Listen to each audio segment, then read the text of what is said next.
What's up, everybody out there in the universe? Thank you for listening. Thank you for tuning in. I always go through all the places you can find the podcast. First and foremost, the easiest place is energieslovepodcast.com. Go there first. We've got all the links to our Facebook page, our Instagram, our Twitter, our YouTube channel, links to where you can find the show on iTunes, Google Play, everywhere like that. So you can go to energieslovepodcast.com. Find all the information for the show. We challenge you guys, if you're a fan, if you're a listener, share the show with somebody. I don't care who it is, if it's a friend, if it's a family member, the person that you get your cup of coffee from in the morning, tell them about the podcast so they too can enjoy all the interviews that we do and expand their mind and their consciousness and raise their vibration. Thank you. Thank you as well to everybody that's out there listening and supporting. We really, really appreciate all the love that we get for the podcast. Coming up this week, Saturday, November 5th. That's this week, I think. My days are confused and mixed up. But yes, this week, Saturday, November 5th, we're going to be recording live at the Law of Attraction Summit. It's a free event here locally in Utah. It's held in Sandy. It starts at 10 or 11 o'clock. I don't remember which. But you can find them on Facebook. Law of Attraction. It's hosted and put on by Quantum NLP. You guys heard Christiana Turner on the podcast. I don't remember which episode she was, but she was a while back, and she came on and shared some wonderful insight and some really great stories. Christiana is the driving force behind the Law of Attraction Summit, and it's a wonderful free event, like I said. So we'll be there recording an episode for the podcast, which you'll hear later on in the coming weeks. But if you live in the area, by all means, come out and check it out. It's going to be a wonderful opportunity to learn more, not just about the law of attraction, but there's going to be a lot of vendors and a lot of speakers and a lot of insight. So Saturday, November 5th, come check it out. And if you show up and you are a fan of the podcast, stop by and say hi. And my guess is you'll probably get the chance to jump on and we can interview a little bit, which would be a lot of fun. So come check us out. This episode of the podcast, as well as every episode of the podcast, is brought to you by Crystal Water Float Spa located in Tooele, Utah. I know we talk about floating on the podcast. If you haven't floated yet, please go get in a tank.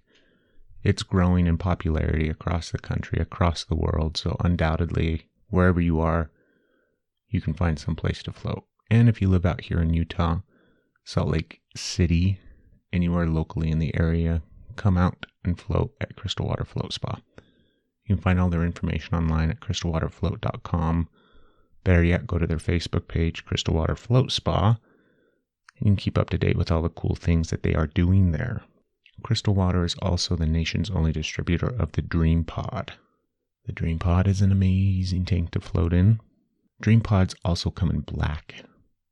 If you've never floated in a Dream Pod Stealth, you're really missing out. It's a really, really incredible and neat experience. And they look super kick-ass and cool. So go to dream-pod.com to find out more about the Dream Pod. And then if you want to set up a center, if you want to set up your own float spa, contact Crystal Water Float. Get your tank shipped out directly to you. Bring the joys of floating to your community. Check them out, guys. crystalwaterfloat.com or dream-pod.com. On this episode of the podcast, it was kind of a wonderful, unique experience. It's one of those things where the universe kind of lines up and says, hey, do this. What happened was the owner of Crystal Water, Jim Millman, he was on the podcast as well. His episode was a few back. Jim contacted me and reached out and said, hey, come to Crystal Water. We're going to do a podcast with Brock Felt. Brock is a venture capitalist. He's a startup guy. He is the driving force behind startupelevated.com. And Brock came out to Crystal Water and checked it out. He floated for the first time, so he talks about that a little bit on the podcast. It was just a really fun interview. Brock's a really high energy guy, so we luckily were able to kind of pin him down long enough to sit down and chat about what he does with Startup Elevated, how he helps individuals, entrepreneurs, companies go from where they're at currently to where they want to be. He's the guy that if you need financing, if you need ideas, if you need connections, Brock's a great, great person for that. And he was a wonderful guest for the podcast. We had a lot of fun. Jim actually joined us on the show as well. So it was just one of those fun, spontaneous, high vibrational shows that happen sometimes. And it's why I like podcasting. You got to be ready for anything. And Brock definitely brought it. So Go find all of his information, startupelevated.com. He's on Facebook, all that kind of stuff. We'll have all those links in the show notes. Now you get to sit back and relax and hold on, because this is a fun episode with Brock Felt. Enjoy. You're listening to the Energy is Love podcast. Energy is love. The Energy is the Love podcast. The Energy is Love podcast. Energy is Love. The Energy is Love podcast. The podcast for the universe. The Energy is Love podcast. So first off, we're just going to dive right into it, Brock. I did a little bit of research about you because I knew a little bit going into the interview, but not a lot. So I want to initially kind of get, first off, it's startupelevated.com, right? Right. Okay, so tell me how that came to be. So I'll start way back when. I used to actually find trash in dumpsters and put it online. And that was how I started my first online business. Wow. I lived in an apartment complex, and this was back in Arizona. And on the weekends, I noticed that all these corporate guys would put their stuff in the trash can or, move it out by the dumpster. So I'd actually go to the dumpster and just pull it out. And I'd put it on the Arizona Republic in the classifieds. And I'd sell, I'd write a thing, beautiful love seat for sale, $200. And people would come out and be like, is this even yours? No. It doesn't matter. It's $200. Yeah. And I made like $8 to $10 grand a month selling furniture that I didn't even own. And so I worked out a deal with the apartment complex to go to all the other places, all the other locations they had. And that was what I did for a while. And I made multiple six figures just selling furniture I didn't own. It's kind of funny because I was about to get married at the time, and my wife was like, or my fiance at the time was like, so what do you do for a living? We're about to get married. You should probably tell me. I'm like, oh, I'm in the furniture business. I got locations all around town. But so that was how so to answer your question, so to answer your question, literally everything that I've done, every successful product I've had, pretty much I pulled out of the trash. And when I say that, I moved out to Florida, and I was Kevin Harrington, from the TV show Shark Tank. Mm-hmm. He had a big office out there. He was doing As Seen on TV, and he was doing a lot of stuff with Home Shopping Network.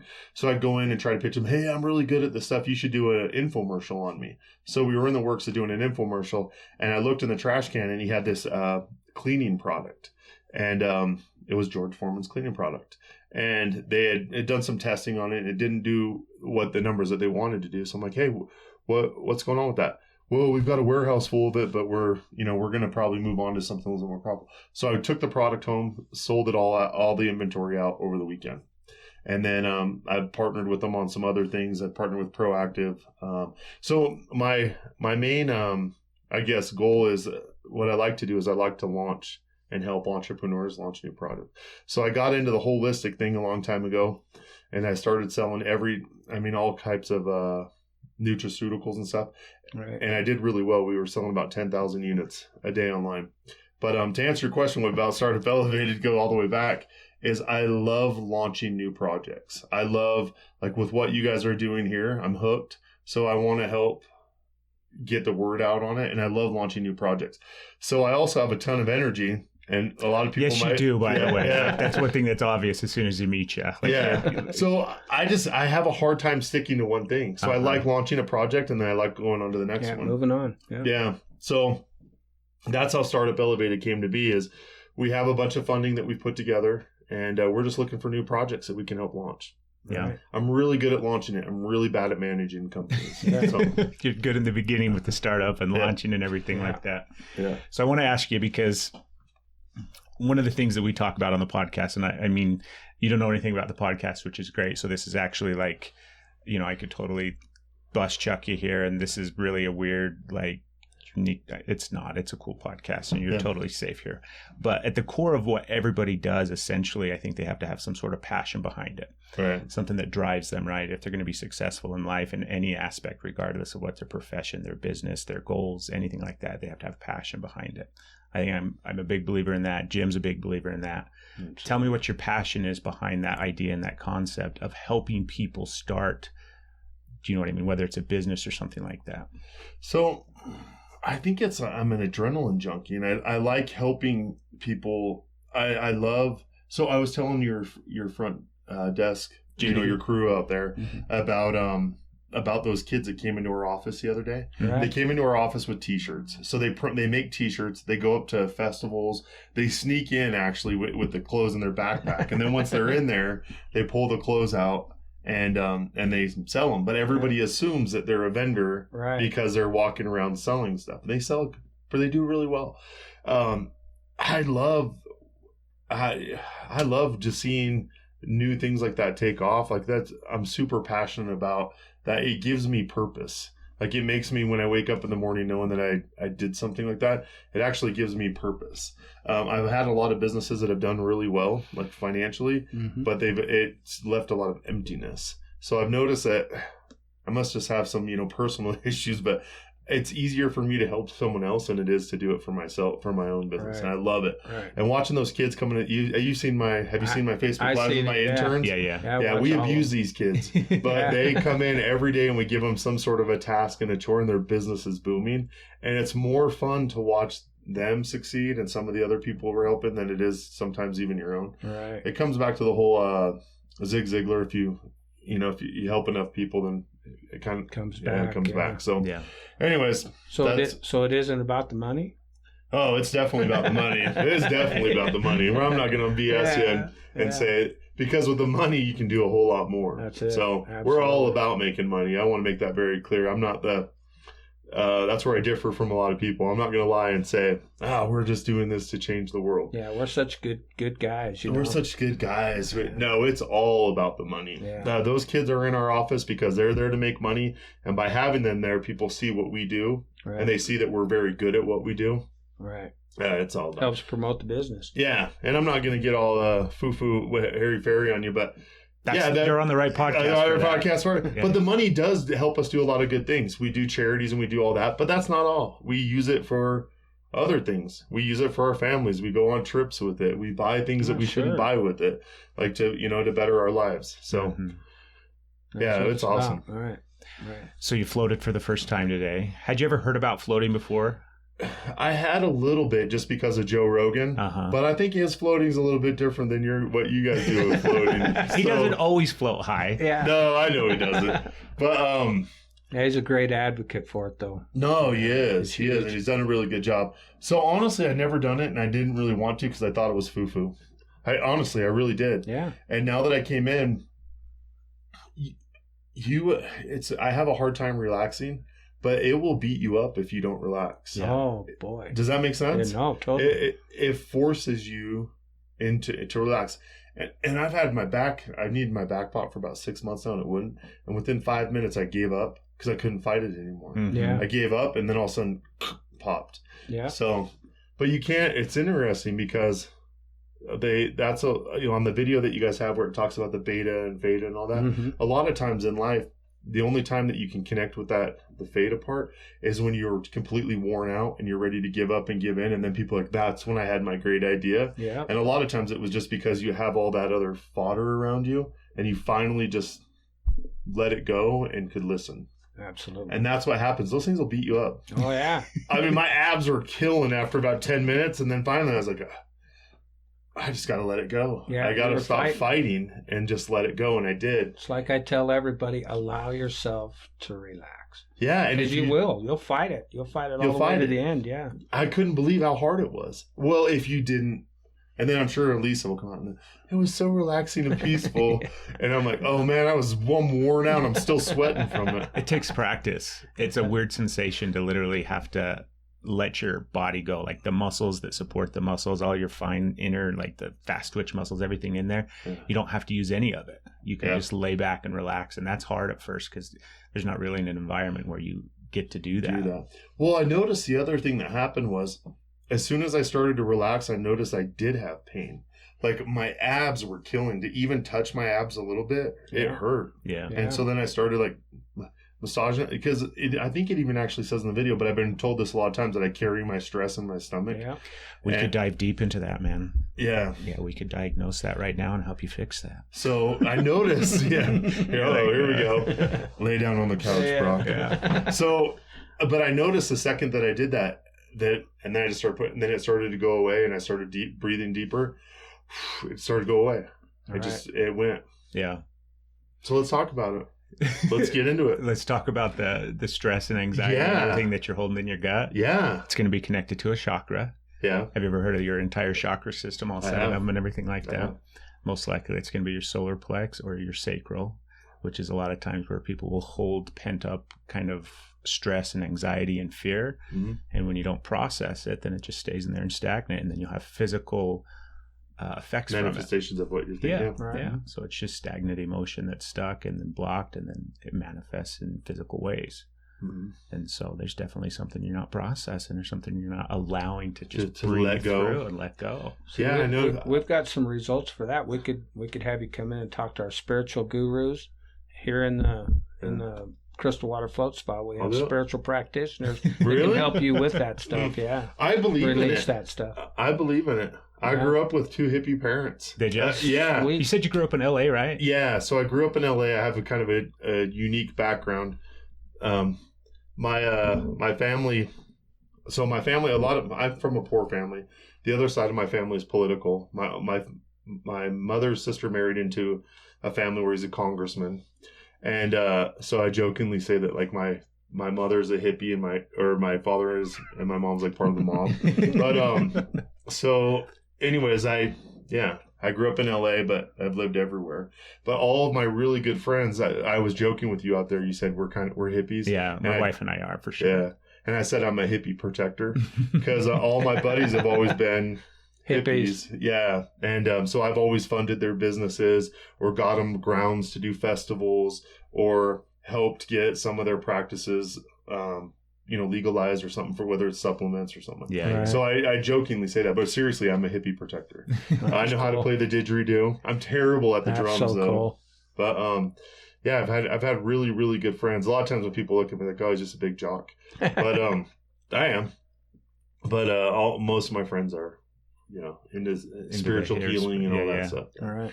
Oh yeah, it's awesome. I go to the drum circles and. Have you ever experienced any before? Have you ever had anybody work on you or anything? Oh like yeah. that? Oh yeah. I've done this one, and I won't go into it too much, but where you like lay down and they do the muscle testing. Yes, mm-hmm. Muscle testing, and No, I never really say this because you guys got me locked in a room, so you can get this out of me.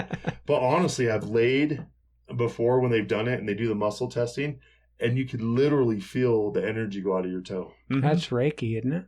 No, it's when you're like kinesthetically testing muscle to ask questions and find blocks and different things like that. Right. So when I was a kid, so what they do is usually you'll lay down and then you put your arms straight, and then they'll ask you a question. And if you lie, then you won't have the strength.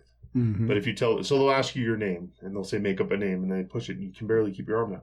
But when you tell it the truth, everything, just like anything else, everything else in your life works. So when they push it down, it won't go. And then, but part of that, they can also do subconscious, and they can do other parts of your life. And I'm a it's changed my life, because there was a lot of things. I haven't gone to the guy in like 2 or 3 years, and that's usually when I get rid of all that. Yeah. Right. But he can literally hold a piece of paper over your foot, and you can see the energy leaving your body. Yeah. Hey, we got a guy right here that'll help you with that. Yeah. Yeah. So yeah, it's awesome. It's interesting stuff, huh? Yeah. So there's different ways to accomplish the same thing. For sure. Right. In the end, for us, it's always, at the core of it, it's just energy, and we try to label it in all these different ways and whatnot, but at the core, it's just energy. And when you kind of accept it and work with it and acknowledge it, then a lot of times, you can almost tap into it and start using it. Oh, for sure. The level of energy that because you come in and you're vibrating super high, like you can't even sit down, you're buzzing around, you're moving around. So you take that energy. I've been with you for the last half hour or something like that, but it's obvious that passion that you have inside and that energy, now you've found a way to kind of channel it in a sense to do all of these different things and to help all of these different people and all these different aspects. Where do you want to take, because if you're always liking change and if you're always liking something more, where are some of the areas that you see yourself expanding outside of what you're already doing? Does that make sense? Yeah. My biggest expansion goal right now is on my family. Yeah. We're about to have a baby, and we want to see if we can knock out a couple more here pretty quick. How many kids do you have? We have 2 boys. So I have 2 from a previous, and then this will be our first and her first. Yeah. Right. So that is, but on the business side, I want to take it nationwide to do this. I think the economy seems to be changing, and there's a lot of really good ideas out there. And there's a lot of really bad things that are out there too. And so it'd be nice to, honestly, what we're more looking for are evergreen products, but we want to do things that I wouldn't say innovative, like tech doesn't really get me excited, but things that make a difference do. Mm-hmm. So I'm not like looking for the latest gadget or the latest thing that hooks up to an iPhone. I mean, cool. That's stuff's cool. It just, to me, doesn't really do a lot. Like cool. You're going to be able to call your friend faster or find out where it doesn't do anything here. Does that make sense? Yeah. Mm-hmm. And so there's really two things that I look for whenever we're investing, and to answer your question is number one, enthusiasm. Like we could build a business around anybody with enthusiasm. They don't have to have a business plan. They don't have to have anything. You can take it out of them, but you can't put it in them. For sure. And if you can find someone with that, or you guys call it passion, right? Yeah. So, you can't force somebody to be excited about something. They either are or they're not. So if you can find that. And then the second part, without getting, but I guess this is a perfect podcast for it, is what it does here. Right. Like when you, I don't really care, because if it does that, you have someone excited and then it actually hits someone, like actually makes that you can do anything. Well, that's what I was going to ask you. I want to know, like, when you meet all these different people and all these different entrepreneurs and people that have all these ideas, like, do you have some sort of criteria? Yeah, criteria. Or, we're going to run it through our board of directors or something like that, or is it really just at the core of it what you feel drawn to and connected to in the It's end? whatever hits here. Yeah. And for those of you listening, I'm pointing to my chest, but it's whatever hit. And honestly, as cheesy as it sounds, you can have the best business plan in the world with the best backers in the world with the best partners in the world, and if it doesn't do that and it doesn't have something long term that's going to drive it won't work. Yeah. And it's just not. It's fun to work with fun people. So when I was 21 years old, I opened up the first cell phone stores here in Utah, and a company came to me and they're like, "Hey, we want to buy you out." I'm like, "I've only been in business for 9 months." So they bought me out for $6 million. So you sold out to the man? I sold out to the man, yeah, so to speak. Gave in. Yeah, I gave in. At 21, though, how can you not, right? Yeah, I was so excited. They were going to offer me more, too, if I stayed on like for a year, and I stayed on like 2 days. And then I lost all the money pretty quick. Yeah. But so I'm not really sure where that point was going, but the point is I've seen a lot of businesses and stuff, and you could have the best business plan in the world, and then after that happened, I had no more drive, and it just doesn't matter. A lot of people after the events come up, "Well, I don't understand. Like ours, we could show you a 30% return, and this one you could show 80% return, but you invested in the one that shows a 5% return." And I'm like, "Yeah, because it's not going to be a 5% return. Have you seen that guy? He's bouncing off the walls." Does that make sense? Yeah. And so that's what I kind of look for. And I've been fortunate enough, I'm bragging a little bit, but when I was out in Florida and everywhere, I saw hundreds of deals every day. I was partnered with all these huge companies, including Google and stuff, that would send us tons of deals.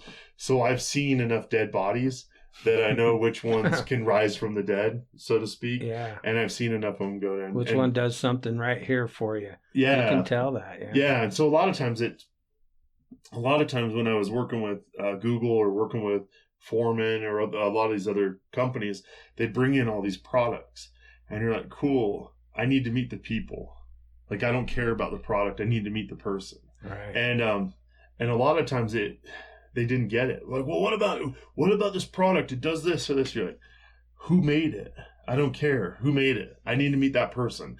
And so that's why you guys see now, if we wanted to, we could just send emails in and have people come in, but we don't. You see what we do on our videos, right? What do we do? You're coming out and meeting everybody. We meet everybody. I couldn't bring my product to you. Yeah, you couldn't anyways. Yours is a little bit different. Yeah, though. I've been trying to tie you down for 2 months. Come out. But yeah, that was just a thing because you guys are out here like middle of nowhere, which is awesome. Yeah. I love it out here, but it's just super far away. It's tough. It's a tough environment. Yeah. So yeah, that's what we look for. Is we're looking to partner with people, not with products. All right. So you talk about 21 years old. I sell a business, make $6 million. I hang in there for another 2 days, and then eventually you lose all of that. So I want to talk about points in your life where not necessarily feel like you hit rock bottom, but where you get to a spot where you just feel like, shit, I don't know what I'm going to do next. I feel like I completely screwed up, or do you know what I mean? Kind of where your life went off track in a sense. Yeah. And how did you overcome that? How did you kind of move through that? So it kind of has a lot to do with what you guys do here. You call it floating. I call it swimming out to the middle of the ocean. and I'll go. So you have to help me keep on track here. But I'll just be honest with you with what happened to me. So I made a lot of money, and I had really good roommates that were hippies. They would do the incense and the drum circles and all that. I trusted them. So one night I came home and they were smoking something out of a light bulb. And I'm like, what is it? It must be some new hippie thing. And they're like, yeah, it gives you a lot of energy. I'm like, all right, cool, whatever. Hey, I trust count me in. Count me in. Because they gave me a green smoothie, and that's what we ate. And so I smoked the thing out of the light bulb. Hooked. Instantly hooked. So I went through $6 million in about 6 months with friends, family, lost everything. So anyways, kind of like what you guys floating and just letting it go. A lot of times in life, I've noticed that you have to swim out to the middle of the ocean and just sit there and wait and you have to have enough faith that the current will bring you back in. Yeah. And that, like a lot of times, even in business, this is probably the best way for me to explain it, is in a lot of times in business, I'll meet like 3 people that I really wanted to do business with, right? Like, oh, we got to do this, we got to do this. But anytime I get emotionally attached to that, it doesn't work out, or it's bad partnerships, and I find out a year or 2 later. But what I found, if I can let that go, like swim out to the ocean and just chill and be like, okay, I got to be cool. If it doesn't, like, I have to be strong enough with myself to do that, to let it go. And then a whale will come and swim underneath you and bring you. Does that make sense? Yeah. But you have to have, so that's like the more spiritual, emotional side of it. But when that happened, what I knew was I couldn't get off of that stuff. So I got a bunch, did it, whatever. And then I got in my car and I only had $50 left, and I drove from Utah to Arizona, which is like 12 hours away, right? Because I knew that once I got there, I didn't have enough money to come back to get anything. So I didn't know what the plan was, but I knew that if I swam out into the middle of the ocean, something would happen. And it did. About a week or 2 weeks in, I met this guy at he was just running into a gas station, whatever. He was all dressed up. Anyways, he was running for senator, partnered, built a huge company, but I didn't have enough money to get back home to get anything. And that's what it took for me to, does that make sense? Uh-huh. So I moved there. So a lot of time, I always try to remember that. So I'm like, why did that happen to me? Because I was never into that stuff. I just trusted my buddies. And man, just one time. That's why I'm the worst father in the world, man. My kids cannot go anywhere without me knowing. Yeah. Like what? Because you don't know. You just don't know. Did you have some sort of, because I'm going to go a little bit deeper into that. Yeah. Did you have some sort of like addictive personality in a sense? Could you look back and see, well, maybe I hadn't necessarily tried something and that was the first time in a sense, but were there other ways in your life that you would kind of channel your addiction or feed your addiction with something else? Whether sometimes people do it with like exercise, or they get really into some sort of physical activity or something like that. Yeah. So people with addictive personalities usually they're like that in anything. And so I am like that in everything. If I have a business idea, I don't go to sleep till it's done.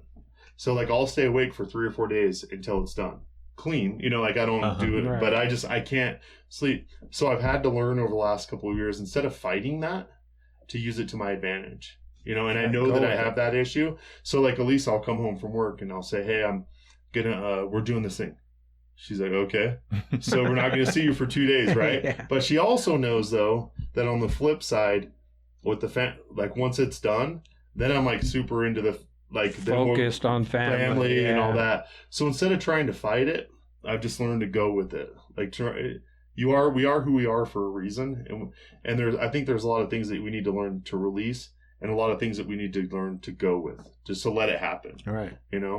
So were there times where? Because I think a lot of times people too just repeat cycles and patterns. Where, I agree. Do you know what I mean? Oh yeah.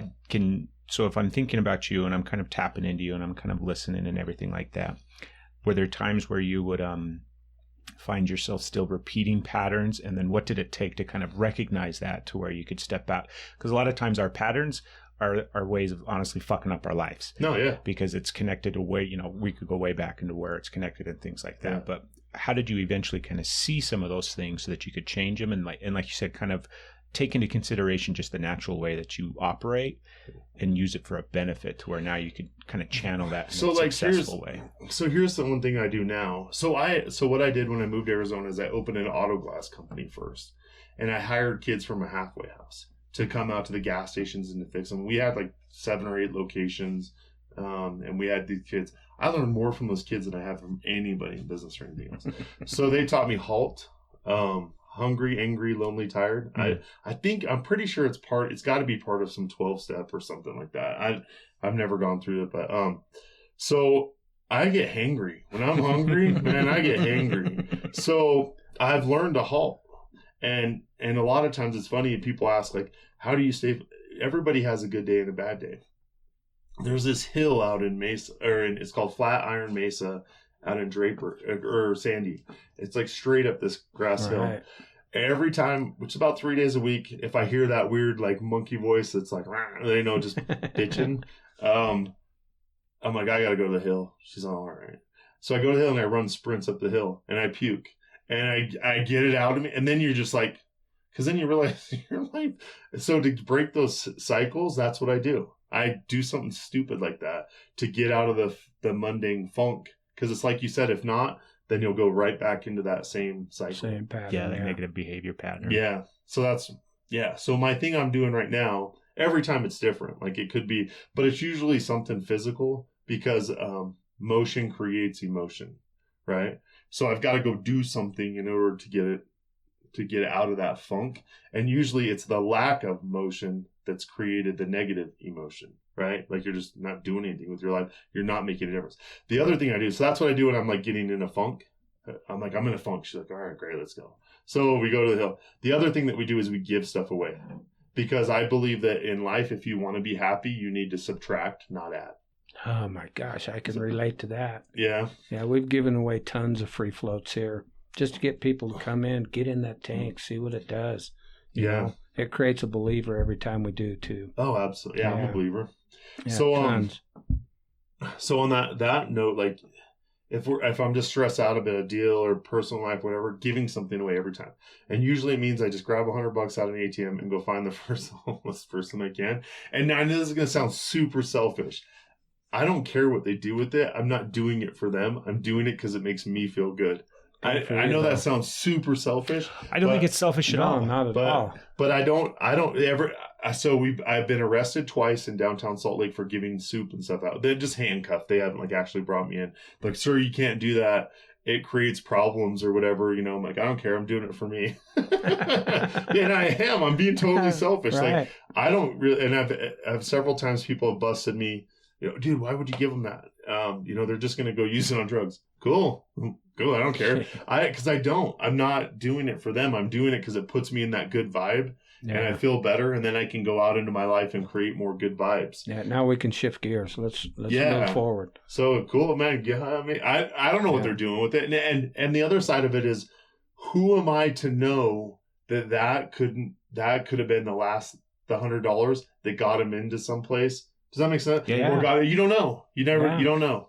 So could have got him a hotel room for the night and a hot meal and a fresh shower and it changed his life. Yeah, or got put him back suit. on his track, on a good track. Yeah, so or it could have gotten him into the job. So I used to hire a bunch of guys out of prison out here, and the first thing I would do is I'd buy them a suit and give them money. And like, dude, they're all going to go use it. I don't know. So yeah, I lost out of like the 30 guys that came in over the course of a month. Like 27 of them went back to doing their thing, and 3 of them have badass real estate careers now. Nice. Like they went in and got them, and they have tattoos all over their face. Winning. They come up to our Christmas parties up and all, because my family's all put, oh, who are these people? Like, who are these gangsters? This is my boy, whatever. I won't say their names on here, but they were like big time coke dealers and stuff, and now they got their life back. That's cool. And awesome. But it doesn't work every time. But everyone's, so what do you get out of that? I'm like, I don't know. And I even tell the guys that come, I'm like, dude, I don't even, like, I didn't do it for you, bro. I did it because it makes me feel good. They're like, I got to pay you back. I'm like, no, I already got mine. Well, this is the concept and the idea, because at the core of that, my belief system is that's the energy exchange that takes place when you not necessarily just do something for somebody, right? And we do it. A lot of times we think we're helping somebody and we're benefiting them in some way, shape, or form, but we always get something in return. We always get that good, warm feeling inside. Yeah. And so I always tell people, because a lot of times too, people are hesitant to accept something. They don't want to accept help. They don't want to, if you're going to give, maybe not necessarily a homeless person, but if you're going to help out a neighbor or something like that, look, we bought you groceries, or here's $100 because we know that you're late on your payment or your mortgage or something like that. They're going to be super resistant to that. And I always have to remind myself personally, but then I also tell people, like, by me not accepting something, I'm robbing them of that good feeling. A gift isn't a gift unless it's received. Yeah. That's what I always tell them. Because you have to take this to help me, because I'm doing it for selfish reasons. You need to take this. In the end, you get that good feeling. Yeah, you do. You do. Yeah. Maybe that's why you like doing what you do so much. No, it's absolutely. And honestly, it feeds that addiction, so to speak, because it gives you the same feeling just in a different way. Does that make? Yeah. Because no matter what, I think I'll always be seeking that, but I don't. But there's other ways there's other ways to feed it, and it could be in a good way instead of in a negative way. So how does your wife relate with how she come to the reality that, oh my God, my husband throws out $100 bills every time I turn around? Has she learned to live with that? Oh, she loves it. Does she like that? So the story, let me back up, is when I moved out here 3 or 4 years ago, we had given everything we went through a bad divorce. We have peace in our home right now, so I don't want to say anything. But we had lost everything. I had a $100 million company. We'd given it, signed a bunch of it over as part of divorce and stuff. And then also the economy crashed at the same time. Right. So there was a lot of times when Elise and I first met 4.5 years ago where we didn't have $50. We're like, oh, what are we going to do? We have no place to stay tonight. And what are we going to do? I'm like, we got $50. Let's go give it to that guy. Oh, and I swear to you, the second we would, it wasn't 30 minutes later, something would happen. Nice. So one of my buddies would call, hey man, I was thinking, I'm pretty sure I owed you like 10 grand a couple of years. I'm like, yes, you do. And I swear it, but wow. Yeah, it always would. And I don't think that you should do it just for, you should do it just for that. Like I'm very selfish in my giving. I do it because I know that it always comes back. Right. A lot of people, you shouldn't give with that intent of hoping for something in return. Bullshit. It always comes back. It always does. And I challenge it. Whether you're Mormon or not Mormon out here in this culture, if you go through the Forbes list, or how they port the Fortune 500, or Forbes has like their richest people. Yeah. Almost every single time, like one year I went through and said Oprah Winfrey made $300 million this year. Gave 31 million to this charity. Whatever, so and so made 100 million this year. Gave it 8. It was almost 10% all the way through. And I'm not saying like trying to get religious with it, but I really think that that's the secret of. It's just like a farmer. If you don't plant the seed, it's not going to grow. Right. And that's how you plant your seed. I don't think you have to give it to. You have to give it back. I won't. Now I'm going to get into like a religious fight. But I think you need to put it out, but it doesn't have to be to what everybody says it has to be. Yeah. It can be to whatever you need, whatever. And it should be to something that feeds you back, whether that's emotionally or spiritually or physically. Right. So it's a good way to live. I mean, at the core of it, even if, like you said, there was a time where you guys didn't even have $50, but you're looking to give $50, right? Yeah. I mean, that's a good way to move through life in general. And you see that a lot of times with people who, a lot of times the people who have the least that we would classify as having the least, right? Whether they're low income or they, they're the ones that are going to immediately give the shirt off their back. They're the ones that are going to help out the most. Yeah. We, this was a couple of years ago, but we were at a Christmas party and one of our employees had put together a bunch of money and actually bought me a really nice Bulgari, like a really nice, they're really expensive. And we were on the side, we were driving somewhere in Tampa and we pulled up to an intersection and stopped. And my son in the back seat rolled down the window and handed the Bulgari to a homeless person. And I'm like, he's like 5 years old. And I'm like, you can't do that. And the guy takes a watch. Dad, it will come back to us. And like, oh man, so you have to be the example, right? Yeah. So what do? I'm like, yes, son, it will. Yeah. Oh man, I was Enjoy the watch, dude. Enjoy the watch, bro, and the house that you're gonna buy with the watch, and but it was. Yeah. Well, that's cool that at 5 he's picking up on that. I mean, you're doing something right if your 5-year-old, already has that concept. They're little spiritual giants. Like unfortunately they're smart little turds. Yeah. But I always tell this story, but a couple of years ago, my sons, because I have owned a lot of supplement companies, have asked, "Oh, Dad, you should do a bodybuilding show." Like, I don't want to do it. And finally they convinced me to do it. But we have a thing in our family. If you start something, it doesn't matter what, you have to finish it. You have to finish it. We'll come help you, but you have to finish it. So I did a bodybuilding contest. So in the morning, there's nobody there. You stand up on stage, and they're like, "Look, we don't have a lot of people in the show, but we're going to give away 58 trophies, and there's 59 of you. Normally there's hundreds, but one person here isn't going to get a trophy." So I thought I looked awesome, but I didn't want to put on a thong, so I'm making up an excuse for why I lost.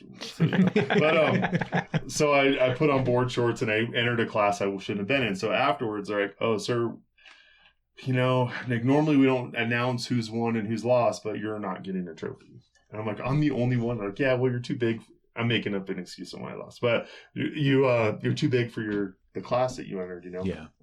So then later that night you come back and the whole city, the whole auditorium's filled. All the camera crews and stuff are there. Everyone goes on stage and they film. And so we're driving home. We don't have to come back for like 4 or 5 hours. I'm like, I'm not coming back tonight. I'm the only one getting the trophy. No one's going to notice.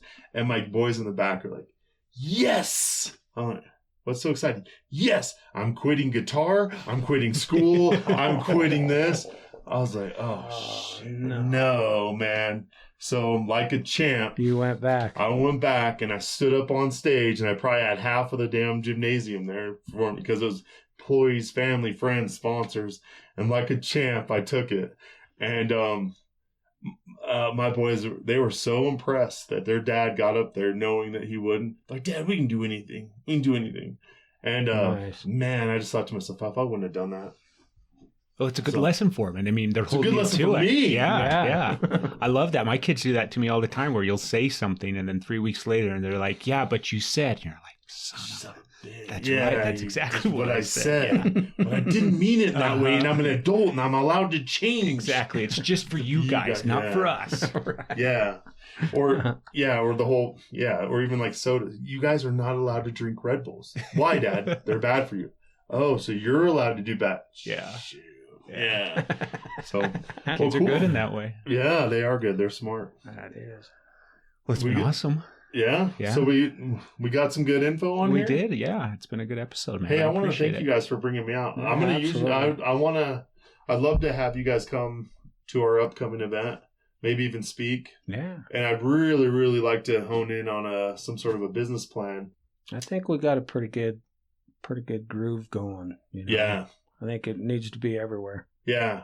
If you can fill the dreams this place, just for Yeah. everybody listening, these guys built a float spa in the middle of nowhere, and it's successful. Yeah. I mean, that alone. It's right holding there, its own. That was my big thing. Oh my gosh, we're out here in nowhere land, Yeah.